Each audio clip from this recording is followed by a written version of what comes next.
ஒரு கம்பெனியில் ஷேர் வாங்குறோம் அப்படின்னா அது ஒரு சாதாரண செலவு இல்லை, அது ஒரு பார்ட்னர்ஷிப்புக்கான முக்கியமான டிக்கெட். உதாரணத்துக்கு நீங்கள் ஒரு ஏஆர் ரஹ்மான் கான்சர்ட்டுக்கு டிக்கெட் வாங்குறீங்க. நீங்கள் அந்த ஸ்டேடியம்குள்ள நுழைஞ்சதுமே நீங்களும் அந்த கான்சர்ட்டோட ஒரு பகுதியாக மாறிடுறீங்க. நீங்கள் தனியாக வெளியே நின்று பார்க்கல இல்லையா? அதே மாதிரி தான் ஷேர் வாங்கின உடனே நீங்கள் அந்த கம்பெனியில் ஒரு சின்ன ஓனர் ஆயிடுறீங்க. கம்பெனி நல்லா ப்ராஃபிட் பண்ணால் உங்களுக்கு டிவிடெண்ட்னு சொல்கிற ப்ராஃபிட் ஷேர் கிடைக்கும். கம்பெனி பெருசானா உங்களுடைய ஷேர் வேல்யூவும் அதிகமாகும். கம்பெனி லாஸ் பண்ணால் நீங்களும் ஸ்மால் இம்பேக்டை ஃபேஸ் பண்ணுவீங்க. இதுதான் ரியல் ஓனர்ஷிப். அப்போ போர்ட் மீட்டிங்க்குலாம் நான் போவேனான்னு கேட்குறீங்களா? ஜோக் இல்லையா?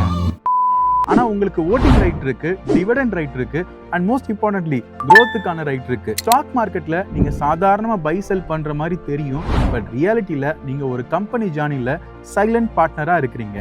இப்படி A to Z ஸ்டாக் மார்க்கெட்டை சிம்பிளா கத்துக்க என்ட்ரி ஃபின் அகாடமி தமிழை ஃபாலோ பண்ணுங்க.